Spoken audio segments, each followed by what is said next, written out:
Welcome to the Duke on Gender Colloquium. I'm Anna Krylova, a co-director of Duke on Gender together with Gabriel Rosenberg. Today we're celebrating and discussing a new book by Frances Hasso, Buried in the Red Dirt, Race, Reproduction and Death in Modern Palestine, that came out with Cambridge University Press last December. Since we always have people who join us for the first time, a few words about the Duke on Gender Colloquium. Duke on Gender is a joint initiative of the History Department and GSF program here at Duke. It was started 7.5 years ago as an inter-university platform. Today, it continues to bring together Duke faculty from humanities and social sciences and visiting scholars, and offers a multidisciplinary space to develop and present current research and further critical conversation in such diverse fields as gender and women's history, gender and queer theory, sexuality studies, and transgender studies. Needless to say that I'm thrilled to welcome to Duke on Gender my colleague and friend, Frances Hasso, and thank her for sharing her critical and timely book and research with us. Frances Hasso is professor in the program in Gender, Sexuality, and Feminist Studies at Duke University, here with us. She also holds secondary appointments in the Department of Sociology and Department of History. She is an editor emerita of the Journal of Middle East Women's Studies. And in addition to the latest book we're discussing today, Buried in the Red Dirt, she is also author of Resistance, Repression, and Gender Politics in Occupied Palestine and Jordan that came out with Syracuse Press in 2005, Consuming Desires, Family Crisis, and the State in the Middle East that came out with Stanford Press in 2011. She also co-edited with Zakia Salim, Freedom Without Permission, Bodies and Space in the Arab Revolutions that came out with Duke University Press in 2016. Frances, by the way, also served as my co-director of Duke on Gender for the last 4 years. And I want to take this opportunity to thank her for all her intellectual generosity, creativity, and her vision for Duke on Gender. I learned a lot from you, Frances, and I look forward to further collaborations. Actually one collaboration is already in the making. So I also want to welcome Rhoda Kanani, who will lead a conversation with Frances about her book. Welcome, Rhoda. We're thrilled you're here. Rhoda Kanani has taught anthropology and gender and sexuality studies at New York University, American University in Washington, DC, and Columbia University. She's the author of several books, including Birthing the Nation, Strategies of Palestinian Women in Israel, that came out with University of California Press in 2002, and The Right Kind of Suffering, Gender, Sexuality, and Arab Asylum Seekers in America, that is forthcoming this fall with the University of Texas Press. So before I pass the floor to the presenters, I want to explain the format we're going to follow today. First, Rhoda will get us started with a 5-minute discussion of the book's major contributions and interventions. Then I'm going to ask Frances to give us a brief 15-minute overview of the book and its 6 chapters. Afterwards, and this is what I'm especially looking forward to, Rhoda will lead an interview-style conversation with Frances about the book. We will end by opening for comments and questions. So please type your comments and questions in the chat box. I will sift through chat questions and comments, and I will read them out loud if time permits, but I hope it will. We will end at 1 p.m.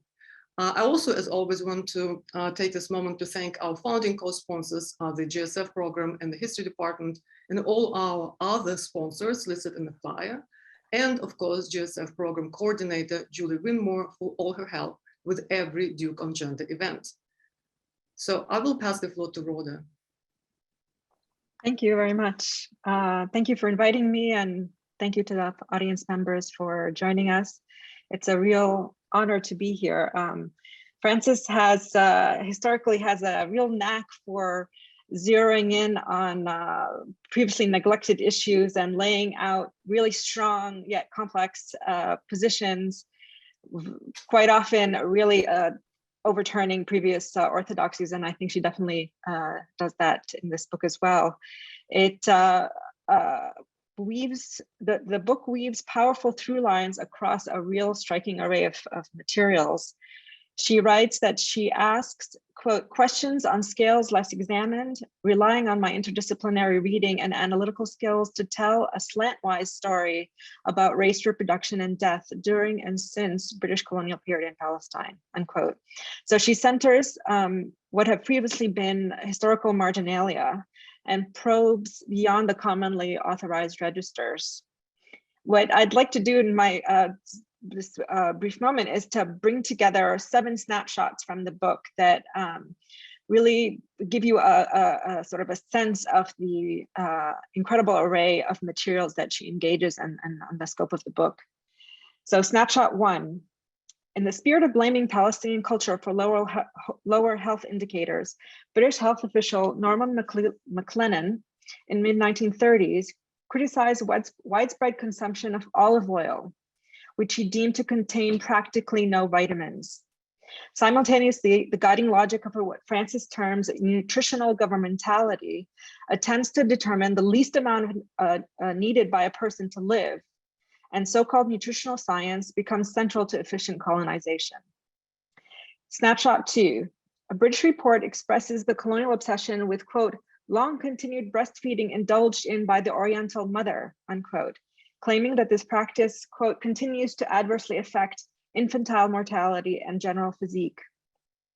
Snapshot 3, to assure that the government had information on birthing practitioners and cognizant of its unwillingness to pay for or to train women to provide such healthcare, a 1929 ordinance allowed the practice of midwifery by unqualified persons in areas deemed peripheral, unqualified being the colonial archives term. These lower tier unqualified midwives were distinguished from registered midwives by being called registered dayas, whereby the Arabic word daya simply means, the Arabic word daya meaning midwife stands in for unqualified Arab and backward. Snapshot 4, Mandate Palestine was an important research laboratory used to advance colonial and settler colonial science and the statuses of individual scientists such as British Zionist Arthur Felix, who led an anti-typhoid serum experiment in Palestine in 1934. But when the serum eventually becomes available, it was deemed too expensive to provide to the local population widely. Snapshot 5, a letter from Palestinian nurse Alice Boutros to her British superior in 1933. Dear Miss Rogers, just a few lines to tell you that they refused that baby again at the hospital, and that they asked them to pay 10 piastres daily when they cannot afford to pay anything, and that the baby is still suffering and has to stay suffering until she dies, and that she's getting worse. I do not see what is the use of an infant welfare center when we cannot help a baby in this state. Sincerely yours, Nurse Alice. A few months later, Ms. Rogers, to whom this letter is addressed, submits a request to fix the face of a demonstration doll issued for pedagogical purposes to these clinics, recently damaged by Nurse Alice Boutros, whereby its face was smashed. A doll cannot be fixed and is returned to her. And you can just imagine this a pedagogical demonstration doll with a smashed face floating around the clinics and during Mandate Palestine. The snapshot 6, abortion was illegal at a time when a young Yemeni Jew named Yana Tzadok died soon after she sought an abortion from a likely Russian Jewish physician, Martha Chernyakhovsky. This attracted intense press attention in the Hebrew language press in the mid-1930s in Palestine. Yona, who worked as a seamstress and a nanny in Jerusalem, was in a relationship with a Christian Palestinian driver from Ramallah. Before she died of apparent hemorrhaging, Yona, speaking in Arabic to a magistrate from her hospital bed, was reluctant to divulge the name of the doctor who helped her get what apparently was her second abortion. Snapshot 7, Condom Lead, a 2013 short film, features a married couple in their 30s in an apartment in Gaza who repeatedly try to have sex, but are foiled by the overwhelming nonstop sounds and lights of war in a screenplay with no dialogue except for the occasional gurgles and terrified cries of a toddler child. After he washes his face, the male protagonist watches staccato news news clips from while his wife takes her turn, looking in the bathroom mirror, washing and stretching her face, releasing her hair. Lying in bed side by side, she touches his feet and then his arm. He reaches for her and they caress. He opens a condom wrapper. Meanwhile, the baby listens to a drone become louder and louder, clashing into a crescendo that includes shooting and sirens. She starts to cry and the woman leaves the bed to rock the baby cradle again. The husband blows up and ties another condom balloon. 22 days later, tens of blown up transparent condoms gently float on the apartment floor. So I'll stop there. Snapshot 1, report deems olive oil bad. Palestinian mothers breastfeed too long. Registered Diaz means unqualified midwife. Palestinians have serums tested on them, which they cannot obtain. Smashed face of a pedagogical doll in the British infant welfare clinics, semi-clandestine abortion, and a short film sent in contemporary Gaza. I hope that this gives you a little bit of a sort of a flavor of the incredible, fascinating scope of the book. So I'll stop there and pass it to Francis. You're muted, Francis. Thank you, Rauda, and Anna, and Julie, and other staff, and all the attendees today. I wanted to just note that Buried in the Red Dirt is available open access on the Creative Commons through Cambridge University Press. There is a beautiful book that I got very recently. I'm not looking at you all, but it's gorgeous. It's kind of expensive until it comes out in paperback. And that the Creative Commons open access book is made possible by a fellowship from Duke University Libraries. So the purpose of today's conversation is to give a sense of the work that Buried in the Red Dirt, Race, Reproduction, and Death in Modern Palestine does, and encourage all of you to download, read, and teach it. I'll begin by offering a brief overview of the 6 body chapters. There's also a massive introduction chapter, but yeah, I'll delve into that on the assumption that most people will not yet have read the book. I want to acknowledge the generosity of 2 Palestinian artists who provided and allowed us to use high quality renditions of their art. Mu'taz Dajani, who created the image of his installation on the cover page, as well as a series of related images that I analyze in the coda, and Sliman Mansour, one of whose posters is reproduced and analyzed in the coda chapter. So chapter 1, which is titled We Are Far More Advanced, the Politics of Ill and Healthy Babies in Colonial Palestine, shows that lack of British investment in healthcare for Palestinians between 1918 and 1948 was systemic and endemic to a colonial ecology segmented by nationality, religion, and race. Palestinians disproportionately died very young of poverty, hunger, and disease during the 30 years of British colonial rule, a rate overdetermined by colonial austerity in healthcare and infrastructure provision and systemic extraction from the native population. During the same period, Zionist health and science institutions, mainly funded by investments from Western Jewish communities, improved Jewish infant, child, and maternal health in Palestine, guided by a racial demographic ideology and social medicine philosophy. The chapter shows how Palestinian elites, in turn, recognized that healthcare and health status were crucial to the Zionist enterprise of transforming the demography of Palestine by populating it with healthy Jewish bodies, and that this project was vitalized by investment and a racial civilizational discourse. Chapter 2, which is titled Making the Country Pay for Itself, Health, Hunger, and Midwives, shows exactly how the British logic of efficiencies and economies, or fiscal austerity, limited healthcare provision for Palestinians in Mandate Palestine, and the results of this policy for Palestinians.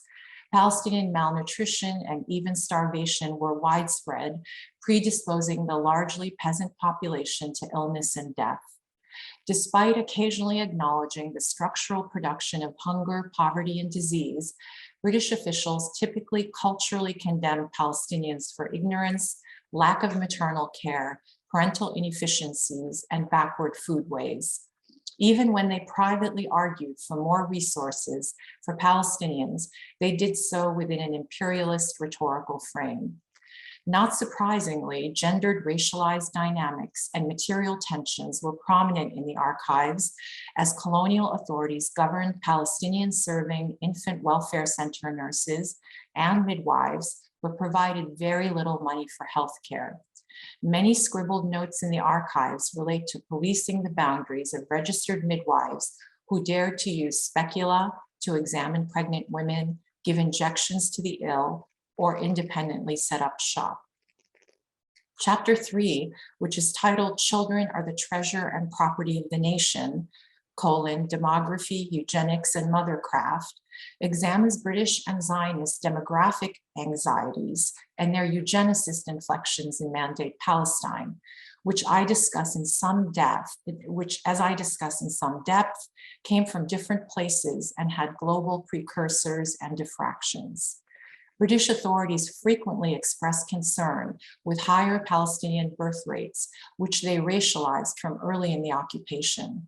These concerns were balanced by a rarely expressed calculus that recognized that limited investment in Palestinian welfare and infant, child, and maternal health care produced higher mortality rates and thus controlled the native Palestinian population. The second section of the chapter examines Jewish and British eugenicist discourse that predates and overlaps with the Mandate period and its iterations among Zionist health workers as they built a Jewish settler colonial homeland in Palestine. The final section discusses transnational maternalist and breastfeeding campaigns, which from the 19th century were motivated by classed and racialized eugenicist concerns to reduce infant mortality and increase fertility among quote unquote white, better off married women, and the conditions of the appearance of these discourses in Zionist archival records in Mandate Palestine.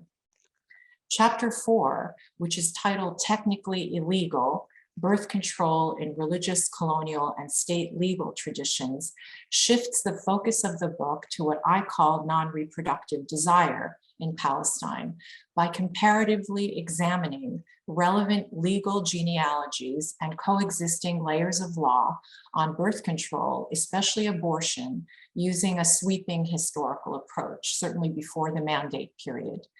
The purpose of the chapter is to undermine reliance on quote unquote religion or quote unquote culture to explain birth control ideologies, practices, and restrictions in historic and contemporary Palestine. This and the following chapter show that contraceptive use was licit and available, and abortion, while often technically illegal, was always an important method of birth control for women in all communities. Most people made complex or simple anti-reproductive decisions, best understood by accounting for their personal situations and options, as well as material and structural conditions. The first section offers a comparative, and I think really great, overview of Muslim, Jewish, and Christian religious legal traditions on contraception, abortion, and sex, and I rely on really great secondary sources for the most part. The second examines late Ottoman laws, policies, and priorities as they interacted with birth control practices. The third summarizes British law on birth control, including abortion and Mandate Palestine. The final section discusses Israeli, Jordanian, and Palestinian National Authority abortion laws and policies since 1948. Chapter 5, titled I Did Not Want Children, Birth Control in Discourse and Practice, substantially builds out the picture on Palestinian Muslim and Christian, as well as Jewish contraception and abortion practices during the British colonial period and since, despite legal restrictions. It takes seriously the material and personal situations and dynamic cultural milieus that produce non-reproductive aspirations and desires and offered or did not offer sexual and reproductive agency. The first section analyzes abortion prosecutions reported in Hebrew language newspapers during the Mandate period to illuminate public tensions and actual practices, including sex, that cross religious and ethnic boundaries, as well as regular interactions between Jews and non-Jews in medical and legal realms. The second section focuses on a failed application by a German Zionist Sexology Institute to the British Censorship Board in Jerusalem to show a Swiss film advocating, quote, medical abortion. It also examines Zionist pronatalist discourse for Jews during the mandate and the status of birth control for Jews in the colonial Yishuv and early settler colonial Israel. I show the ongoing coexistence of Zionist pronatalism with Jewish refusal in reproductive realms. The final section delves into Palestinian infant and child death and contraceptive and abortion practices during the mandate period and since, using archival sources, 26 interviews I conducted with elder Palestinian women born between 1917 and 1933, and many additional informants. I asked women about their mothers' reproductive histories and their knowledge of illness, death, and healthcare in their childhoods. I then asked them to chart their own reproductive histories, miscarriages, child illnesses, and child deaths, as well as childbirth, healthcare seeking, and birth control practices, following up when 2 or more years separated childbirths. Miscarriages, unless they occurred in late gestational stages or occurred serially when a child was wanted, were experienced as unremarkable. A child's death, of course, was remembered vividly and devastatingly, and I recount some of these narratives and women's explanations. But women also made efforts to limit and terminate pregnancies. Contraception was non-controversial and available to Palestinian married people, and women relied on abortion as needed. Married and unmarried Palestinian women terminated pregnancies with home remedies, pharmaceutical products, and physicians during the mandate and since. 15 of the women, which is like about 58%, had at least one infant or young child who had died. The number of infant and child deaths ranged from 1 to 5 per woman, with an average of 2 infant or child deaths per woman. An elder I interviewed in her village, which was many winding kilometers from the town of Nablus, was a renowned traditional healer before age weakened her hands. She had many miscarriages and lost 5 children, 4 girls and 1 son, before a son born in 1948 lived after she used a traditional spiritual healer. She reported they all died of measles before that, including her talkative firstborn 3-year-old daughter, and I quote her, my translation. She died of measles. Measles is what killed the children. Sometimes we put the ill children on our backs and walk to Nablus to get them to experienced doctors. They would treat them, but some healed and some died, unquote. Women reported infant and child losses through the 1950s and 1960s. 9 of the 26 women explicitly said at some point during the interview that they did not want to have children, or many children did not want to become pregnant or have additional pregnancies or dreaded becoming pregnant for a variety of reasons. Women and husbands who tried to control reproduction were most often motivated by a woman's health situation, her exhaustion, and financial worries related to supporting children. Some mentioned adopting a culture of smaller family size from better off people in their families or from others in their work and living milieus, especially in towns. Women often heard of birth control methods from other Palestinian women and reported that their husbands purchased prophylactics from Arab pharmacies. George, who was born in 1926 and ultimately had 2 boys and 2 girls, insisted, quote, "I never liked children," unquote. Hassan discussed the health and exhaustion motivations for limiting births. After a few children, quote, "I got treatment because I had infections when I became pregnant. I did not want children. I have an infection that continues until today. I was injured when I had the bikr, which is firstborn, outside and inside my body. Before, they did not use to suture, ya habibti. I got ill in na'yal, which is uterus. We kneaded and baked bread," unquote. Chapter 6 is titled "The Art of Death in Life," Palestinian Futurism and Reproduction After 1948.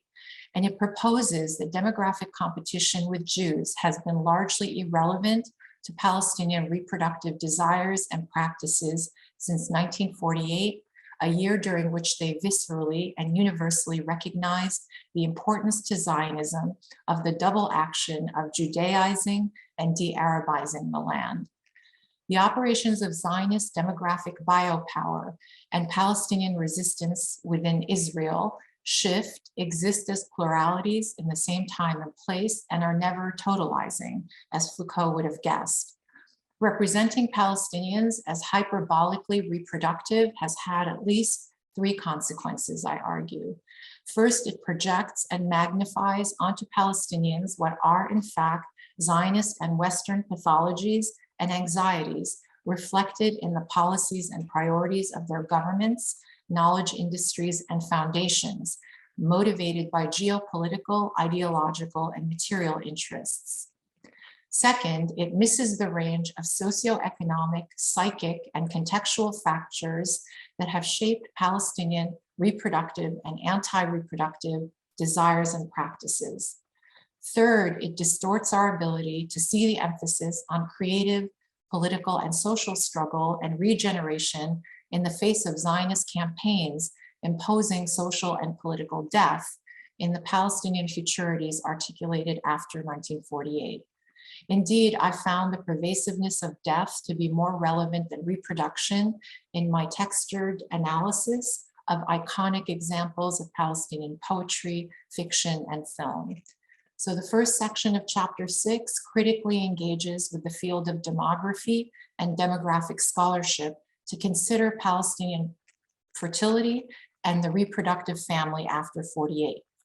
Racial demography was an obsessive concern of the Zionist movement and British authorities during the mandate, and culminates in a series of hearings and reports that are produced before the Nakba, and I analyze them.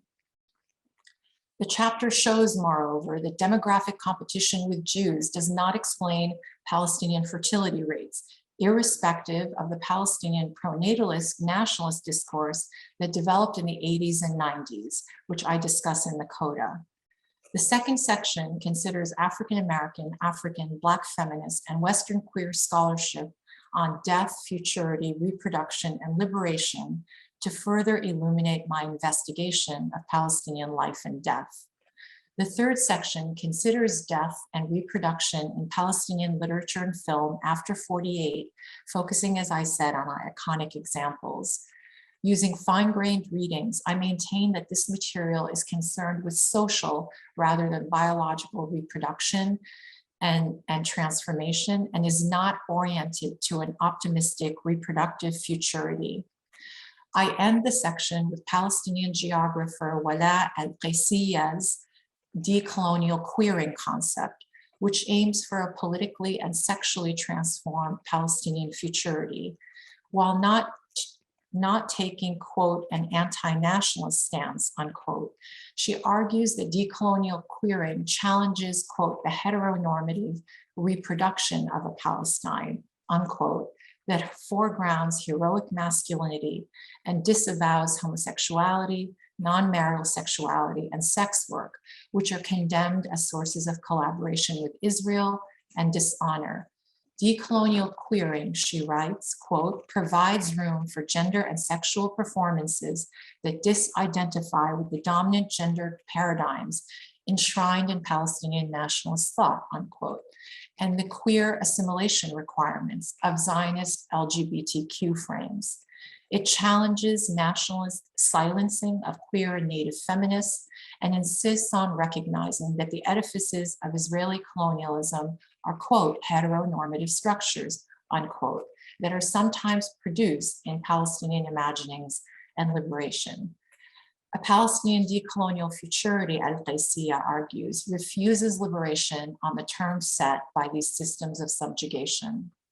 To conclude this part, Buried in the Red Dirt highlights historical actors such as British Zionist Arthur Felix, who, as Rauda said, led an anti-typhoid serum experiment in Palestine in the mid-1930s, US Zionist nurse nurse matron Bertha Landisman, who led Hadassah's infant and maternal health program in Palestine for decades, and British nurse matron Vina Rogers, who supervised the nurse midwifery program in the Jerusalem district. But it also calls attention to ordinary colonial subjects, such as Palestinian nurse midwife Alice Butros, who unsuccessfully battled with British Department of Health officials as they refused to provide health care for a severely ill indigent child at the Jerusalem Government Hospital, and whose historical trace I followed from archival mention that she smashed the head of a teaching doll, which also Rauda mentioned. But there's also Bahia Afifi al-Jabi, a Palestinian midwife who repeatedly crossed colonial boundaries by internally examining pregnant women and giving ill women and children injections. Yonat Sadok, the Yemeni Jewish lover of Palestinian driver Adil Shaon, who died in Jerusalem after she received a wanted abortion conducted by a Jewish Russian woman physician, and the many Palestinian women I interviewed whose embodied affective and analytical reflections are woven in throughout to reorient our understanding of Palestinian reproduction, birth control, illness, and death in modern Palestine. Thank you. Thank you so much. So now we will move to the interview part. Great, thank you, Frances. Can you start us off by telling us about the title, the beautiful title of the book, Buried in the Red Dirt, how you came to it? Yeah. You know, I always found fascinating the indigenous word semeke, which translates as red dirt. I have no idea of its etymology and would love to know if somebody knows. I took the phrase from an impoverished elderly woman I interviewed in 2018 who was from northern Palestine. As I write in the introduction, she reported losing one of her pregnancies in the 1940s while working in the fields. Quote, "Someone told me to go home because I was bleeding. I rode a donkey home. On the way, I started to have pains. I got off the donkey, may it be far from the hearers, and stood near a rock. I sat and dropped what I dropped, nazelte, and buried it in the red dirt. I got back on the donkey and went home. My husband's sisters took care of me. I sat 2 or 3 days at home and took myself back to the fields," unquote. And I just, you know, I love language narrative. And I just felt like the phrase buried in the red dirt more broadly fit with my orientation to the many buried dimensions in the history and historiography of Palestine, some of which the book excavates. That's really beautiful. So tell us a little bit about this foray of yours into the archive after many years of interpretive and ethnographic scholarship on mostly contemporary questions. How did you approach the challenge of archival research? And I love your description of the slantwise approach, as if approaching a horse of an uncertain temper. Can you tell us more about that? Sure. This is my first, like all my books are historically informed, but this is my first historical book that required archival research. And it was scary and mysterious, especially before I entered archival fields. I remember a colleague at Duke saying no when I asked her whether I should take a graduate research methods course in the history department. And I had reasons that pushed me in a historical rather than presentist direction at the time I was conceptualizing a new book project. I faced many challenges, actually, but I'm seasoned enough as a researcher and maybe like unorthodox enough to have found the challenge exciting. I ultimately used multiple kinds of sources to figure out the broad lines and arguments of the book, as well as my experiences as a researcher. And part of it was finding and making archives in less authorized places, given the non-archival topics I was curious about. I borrowed that slantwise phrase from the Afghan installation artist and historian Miriam Ghani, who speaks this way of trying to rebuild the Afghan film archive. As I write in the introduction, quote, the 1948 establishment of Israel as a settler colonial state was radical in its psychic and material impact on Palestinians, most of whom were dispossessed and expelled. More than 150,000 were internally displaced. For Palestinian generations living under multiple jurisdictions, 1948 is not a moment, but a process that continues. And here I'm quoting Shara Dumani. The events of 48 came to be understood as the foundational station in an unfolding and continuing saga of dispossession, negations, and erasure. And here I'm quoting Lina Jayusi. So I saw it in my book, in this book, to avoid such cataclysmic historical points, to tell a story about life and death and about missing bodies and experiences that exceed authorized frames of collective pain and heroism. This required pursuing what Stoller calls the non-eventful quality of archival and other coeval sources and creating new ones using transnational feminist reading practices to analyze many different kinds of texts. I imagined a primarily document-based research project on reproductive death during the British colonial period, which is 1917 to 1948. And I ultimately did conduct substantial archival research, analyzing British vital records, Department of Health and Colonial Office reports. I went to the Zionist archives, and news stories from the Hebrew press, and thousands of pages of correspondence in Palestine Department of Health files. I realized, though, that original interviews with elderly women would be necessary to address Palestinian abortion practices during the British colonial period, given, again, as I said, that the subject was non-archival and people deliberately didn't keep records. Palestinian historians I consulted similarly believed that existing government archives held in Israel and England provided limited information on Palestinian abortion practices because it was stigmatized and illegal. I ultimately conversed with dozens of informants in person, hundreds more electronically, and conducted formal interviews in cities, towns, and refugee camps in the occupied Palestinian territories, Jordan, Israel, and Lebanon, with more than 60 other people on matters of healthcare, reproduction, and birth control, including the 26 women I mentioned who met my marital and reproductive criteria. Since death had thinned the ranks of Palestinian women born 1933 or earlier, Palestinian communities are dispersed throughout the world, and historic Palestine is difficult to navigate given its apartheid segmentations by Israel. I also turned to analog and digital oral history, which is called the Tarikh al-Shafawi, and there are archives on the web and held in Beirut, Ramallah, Jordan. And I also interviewed other elderly women who didn't meet my original criteria, but whose thoughts and experiences I integrate.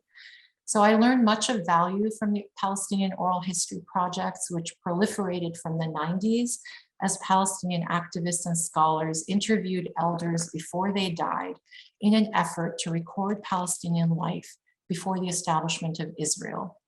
The oral histories, which recuperate loss and build narrative memory archives, are valuable, but limited by the impulse to tell a collective Palestinian story, which by definition is oriented to historical events considered geopolitically and nationally salient. The historiography of Palestine similarly continues to be most concerned with the unfolding Palestine question, and thus with the many dimensions of anti-colonialism, colonialism, settler colonialism, and national identity. Reproduction and infant child death are addressed as side notes in some accounts of the 36-39 revolt and the 1948 Nakba, usually within registers of collective traumatic loss, mourning, and resistance.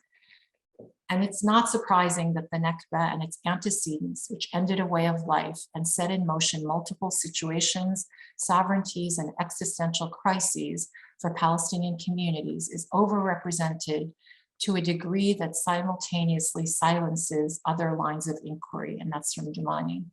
The historical moment continues to exert its powerful will because, and here I think about Miriam Ghani, it bent space, bent time, reshaped space, and ruptured life trajectories on a massive scale. Nevertheless, I ask questions, as Rauda said, on scales less examined. I mobilize sources that include literature and film, and I rely on my interdisciplinary reading and theoretical and analytical skills to tell a slantwise story about race, reproduction, and death during and since the British colonial period. Thanks.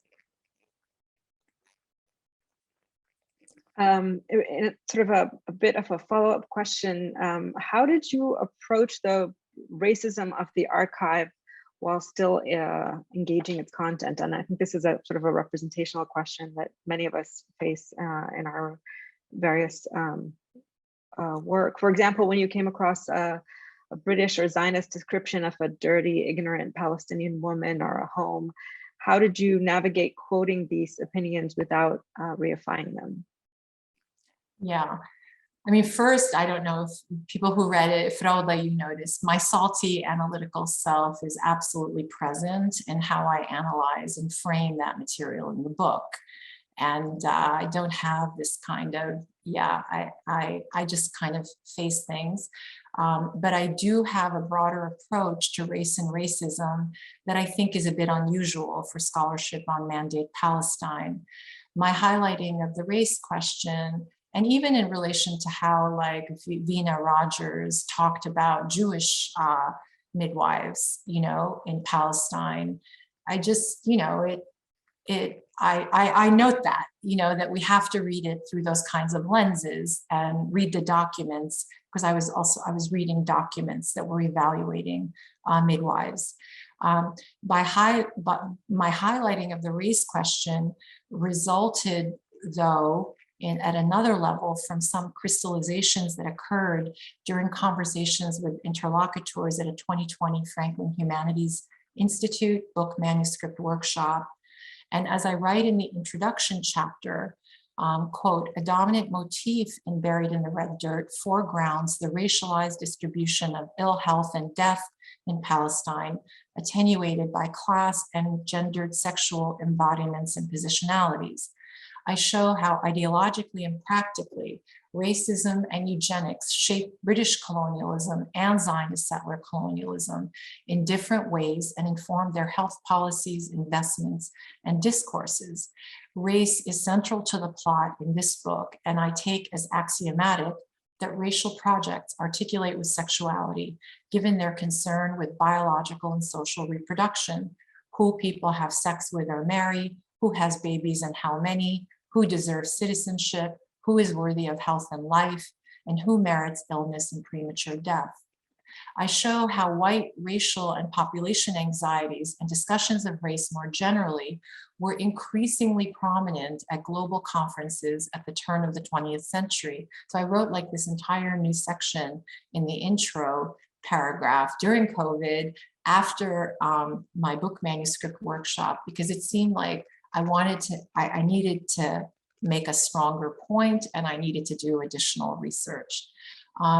As Marilyn Lake and Henry Reynolds write, quote, the assertion of whiteness was born in apprehension of imminent loss, unquote, as colonized people continued to revolt at the turn of the 20th century. Moreover, I show how the racist dimensions of international politics were manifest and explicitly challenged during the many months of intensive meetings at the Versailles Peace Conference of 1919, at which was established the scaffolding of post-war colonial and imperial arrangements, including the British mandate over Palestine. And I just want to say, like, I am trained in this field, and just we never think about, like, that is not how we are trained about what happened, I don't know, between 1901 and 1919, in how much race was relevant. White powers often describe the struggle for, quote, world domination, unquote, as a, quote, race war, unquote, in the late 19th and early 20th centuries. British imperialists distinguished between between white and non-white or colored people and assumed the former should rule and the latter should be ruled. White supremacy and race consciousness informed national and international discussions about geopolitics, economics, birth and infant mortality rates, the nature of justice, and the social implications of what they called contact between populations as Euro-American empires expanded and cross-continental migration became more feasible. These debates among intellectuals, scientists, journalists, professionals, military leaders, and politicians translated into immigration and citizenship policies, international labor regimes, and geopolitical conflicts. And if you read some of the material from that period, maybe you would be shocked at how the very same themes actually continue more than about 100 years later. Although white racial supremacy was a global concern in the first 20 years of the 20th century and was absolutely relevant to Zionism and the workings of the Palestine Mandate, scholarship on the British and Zionist colonization of Palestine has rarely addressed these projects as racial and racist, with specificities to be sure, but in alignment with other Western imperial and settler colonial projects. Irrespective of anti-Semitism, you could say coexisting with anti-Semitism, and the historically situated and to some degree malleable nature of whiteness as a social construct, Zionist settler colonialism was understood by its advocates and their British and US allies to be a white capitalist developmental socioeconomic project. Racism in Mandate Palestine expressed itself through civilizational discourse, extraction from the native population, the biopolitics of colonial categories and counting, and the systemic and intentional maldistribution of life, death, and well-being by investment priorities. And I argue that that maldistribution by priority is underplayed as a systemically racist dimension of settler colonialism and colonialism in Palestine. And I think we have, you know, in our present pandemic COVID period, very similar dynamics. Thank you. As you just described, you really hold in tension the racial logic throughout the book, and particularly of the eugenic logic of British colonial rule and the Zionist movement at the time. This almost seems kind of self-evident when you sort of think about it logically and from all of the many examples that you give, but why do you think that it so often gets pushed to the background? It kind of gets ignored in a lot of historical work on the period. Yeah, so this was a hard question, Rhoda. Yeah, so I don't know fully, but it is generally true that even sympathetic research to Palestine is not informed by these kind of decolonial, settler colonial, or racial approaches. And a lot of it is in English. A lot of it comes out of the Western Academy and serves like the Western academies. And it's more comfortable, I think, to think through geopolitical, intellectual, and theoretical frames, and those emerge from the current concerns of Western states and Western academies. So you're always like in defensive mode, a kind of defensive mode, and part of that, I felt that a little bit, in the final stages, and that's why I just decided to dig a little bit more deeply. By the way, I have a whole section on Du Bois and the global color line in that section on in the intro chapter. But I mean, for British Palestine, the more I dug, the more clear it was that British racial interests mattered. Racial interests mattered and had always been folded into their imperial capitalist interests. And I think people are more comfortable thinking about that in the context of Lagos, Nigeria, or Kenya, or other places of British colonization and settler colonialism. But I don't think they go there for Palestine. And buried in the red dirt, moreover, challenges how colonial austerity and extraction from subordinated populations is classically framed and normalized using like rationalist economic terms. I also saw that in the literature. Well, yeah, that's kind of what they did everywhere. But I think you sort of forget that that's actually built into the imperialist project, that kind of extraction, poverty, impoverishment, those translate into differential life and death. It means you're more likely to die of measles, for example, I learned. You're more likely to get pneumonia when you're hungry. You're more likely to die of pneumonia when you're hungry. I sort of go through some of that, some of these things I learned about hunger. So with respect to the Zionist movement, as Mitchell Hart shows in his book, The Healthy Jew, The Symbiosis of Judaism and Modern Medicine, and Nadia Abul-Hajj shows in her monograph, The Genealogical Science, Genetics, the Origin of the Jews and the Politics of Epistemology, eugenics was important to the work of elite Zionist scientists, medical professionals, healthcare workers, and intellectuals in the late 19th and early 20th centuries. And I really go through that. I show with some texture the degree to which it mattered in Jewish settler colonial science and health projects in the British period. Thank you. One of the things that gets elucidated in the book is the common occurrence of Palestinian women losing pregnancies, losing babies early in life, that you have also described today. How did you endeavor to represent these while balancing the preciousness of the lives, but also the quotidian trauma of child loss with what you call anti-reproductive desires? Yes. So I often, and that's not new, I follow the lead of the historical record and, you know, in a critical way, but also the framings and explanations of many, many people I talk to about this, including the elderly women.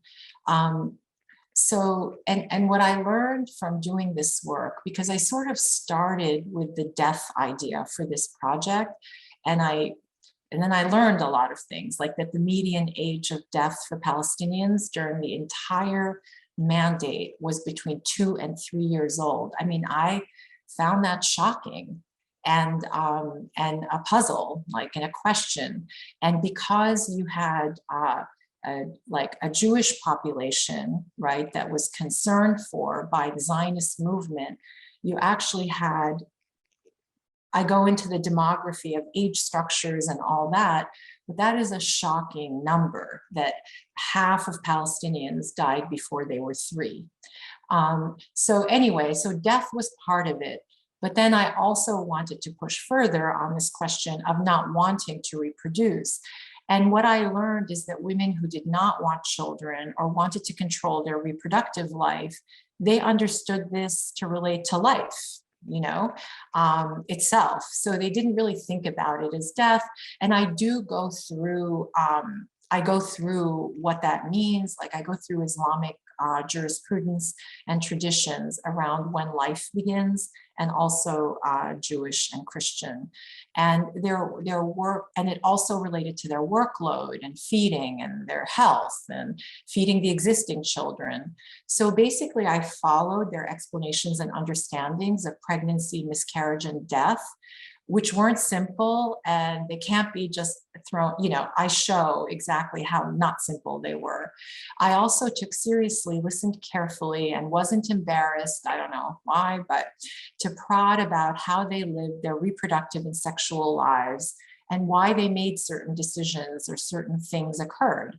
I thought the project would go well with elderly people because so many people that I just mentioned this to, of multiple ages, vividly discussed siblings and children who had died young, and Palestinians of multiple generations and backgrounds with whom I chatted, including healthcare providers who just casually discussed anti-reproductive desires, abortion experiences, indigenous providers who use traditional and allopathic methods, like all over Palestine. And they tried to get me to talk to them, and I talked to some of them.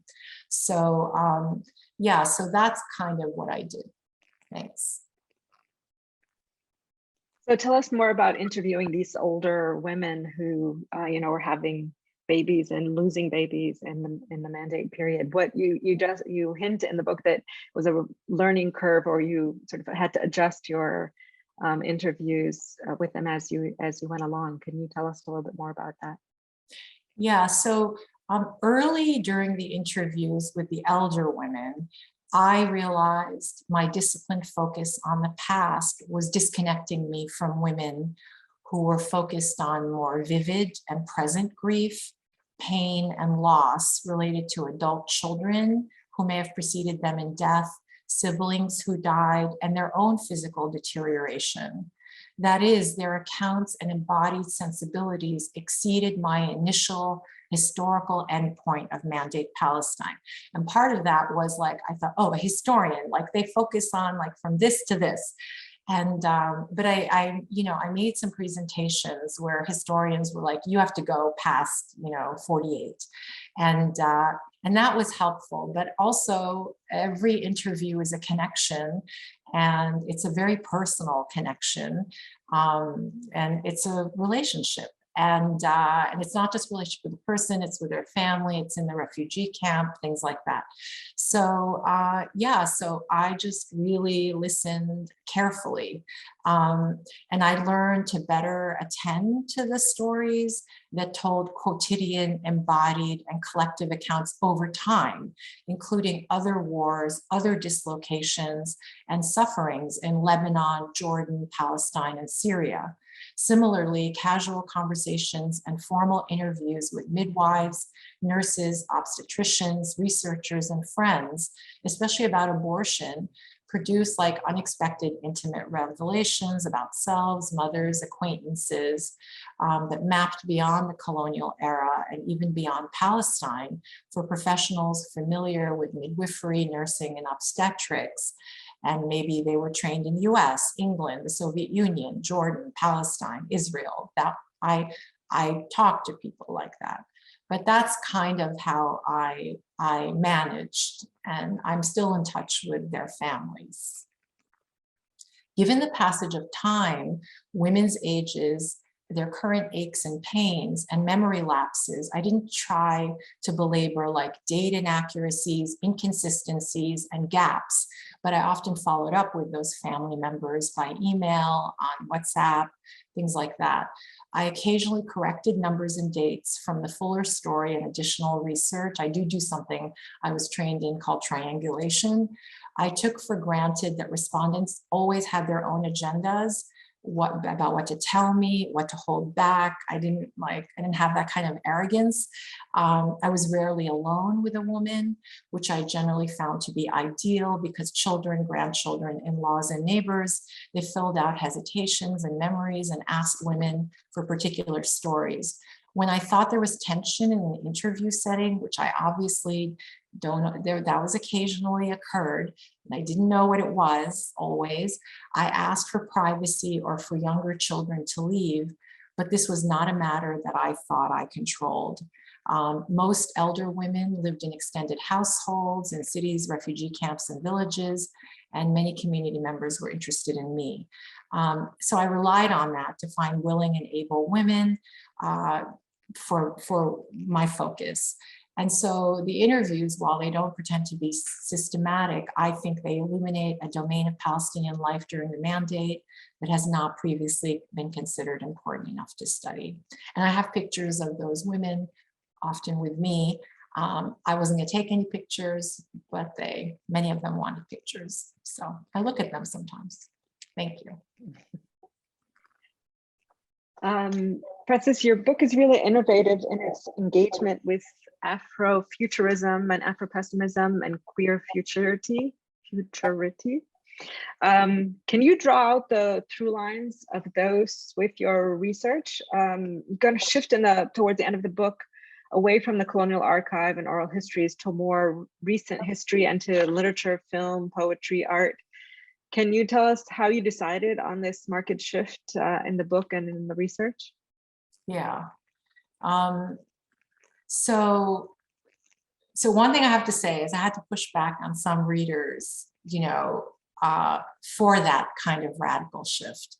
But early in the project, and I convinced them, but early in the project during the presentation of some analysis at Brown in 2018, it struck me, like during conversation, that Afrofuturist and Afro-pessimist debates and creative production may offer insights on Palestinian creativity and biological and social struggle and survival as imperial, capitalist, and settler colonial powers continue to deliver erasure and death to the groups they deem disposable.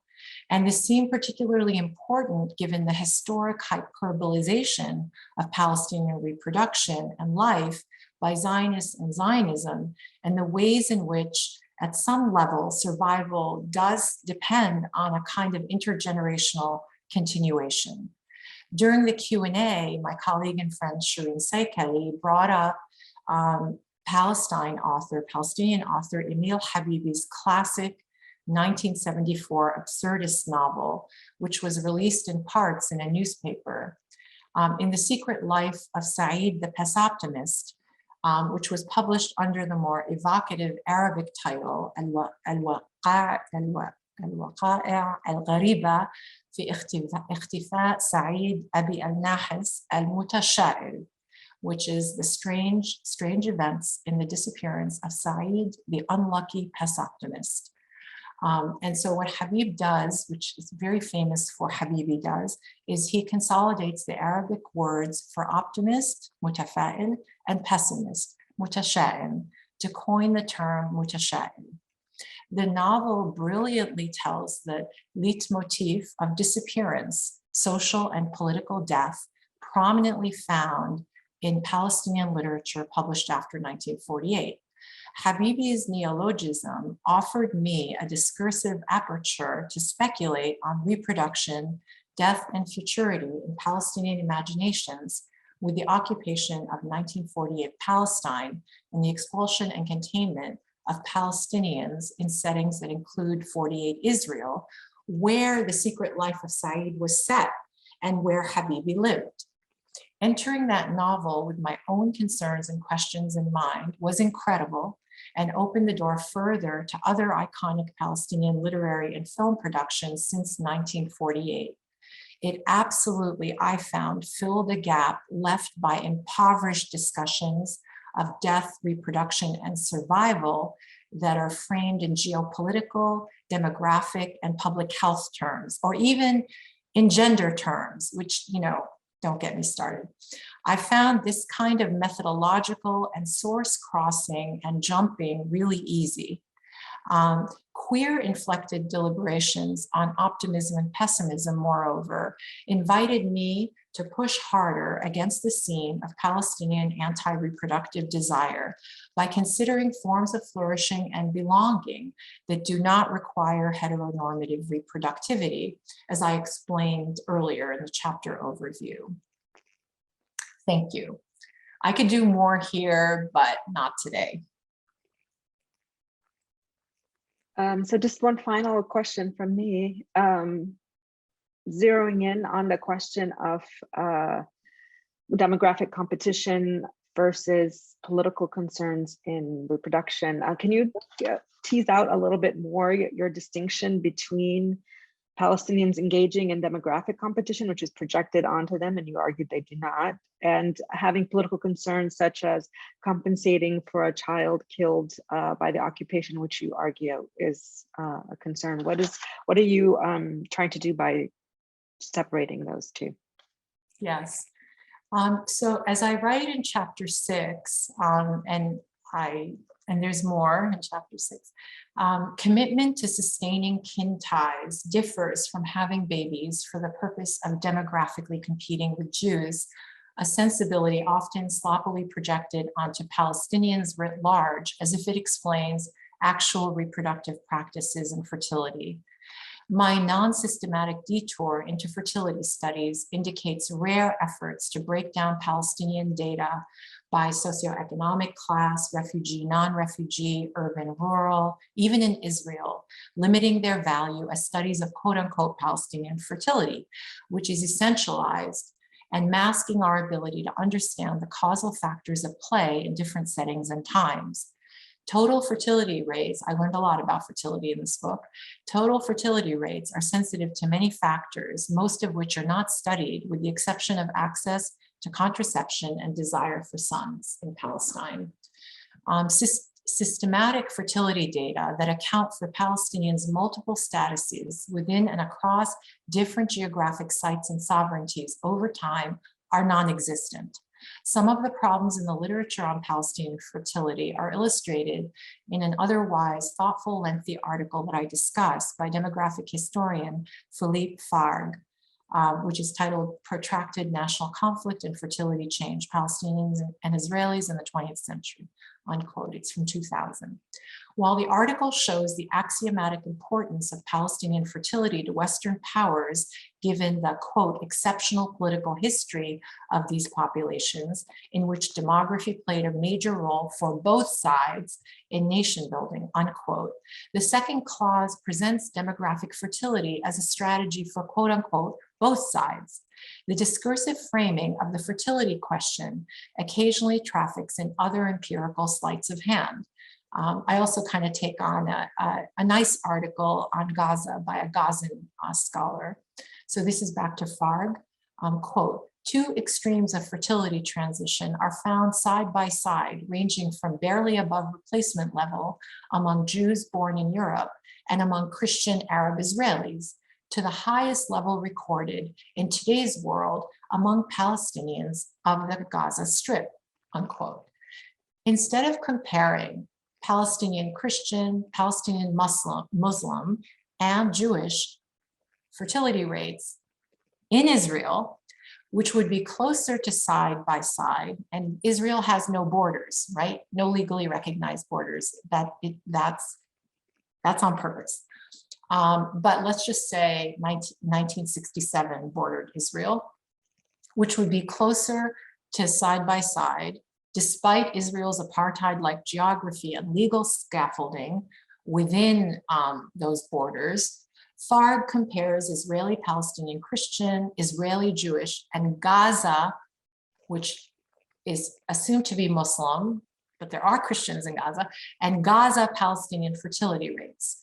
The fertility of the largely refugee women living in the militarized open-air prison of Gaza frequently becomes synecdoche for Palestinian fertility, definitely for Israelis. While recognizing the unreliable nature of Israeli data on Palestinians, Farg uses them to explore, quote, the relationship between belligerence and fertility, unquote. He posits that demographic transition theory, whose hypothesis is that fertility rates decrease after infant mortality rates decrease in an industrialized society, occurred for Israeli Jews, but not for Palestinians, although he paradoxically shows the theory does not apply to many Jews in Israel. The higher fertility rates of Jews who immigrated to Israel from African and Asian societies did decrease over time to match the rates of Jews from Western societies, given, quote, equalization of social conditions, access to birth control, social integration through Israeli institutions, intermarriage, and a common language. However, level and kind of religiosity challenges the logic of Israeli Jewish fertility conformity to demographic transition theory. For example, a 1987 fertility study showed ultra-Orthodox Jewish women to have higher fertility in comparison to other Jewish and Palestinian women in Israel of any religious denomination. By 1996, the total fertility rate for ultra-Orthodox Jewish women in Israel was 7.61 children.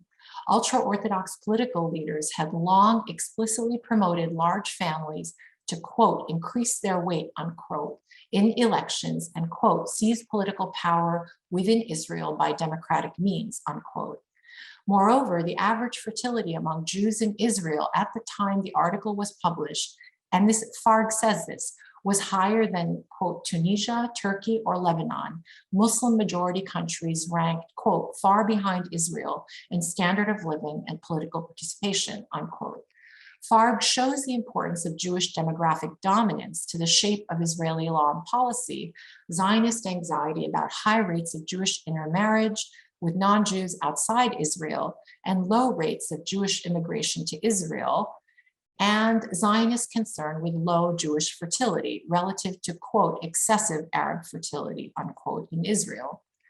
For Palestinians, Farg argues, migrant work in oil-rich countries fostered, quote, a high Palestinian fertility, unquote, as did support for Palestinian refugees from the UN and Arab governments, both of which, quote, alleviated the cost of child rearing and, quote, may have inhibited fertility decline, unquote. I really go through this article.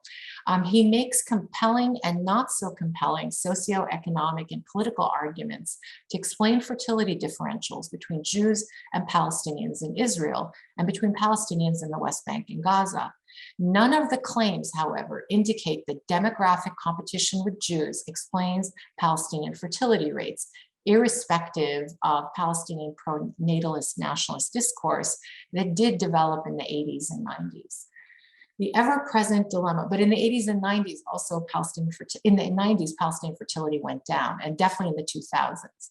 So the ever-present dilemma for Israeli policymakers in turn is, quote, encouraging the Jewish birth rate without encouraging the Arabs to multiply too, writes Rauda Kanane in her book, Birthing the Nation, Strategies of Palestinian Women in Israel.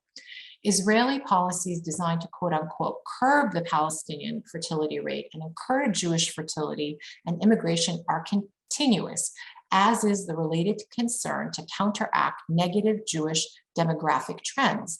The negative Jewish demographic trends is from Israeli scholarship, exacerbated by the 1967 occupation of the remainder of historic Palestine, right? It's like from the river to the sea, Israel has control, but there are a lot of Palestinians.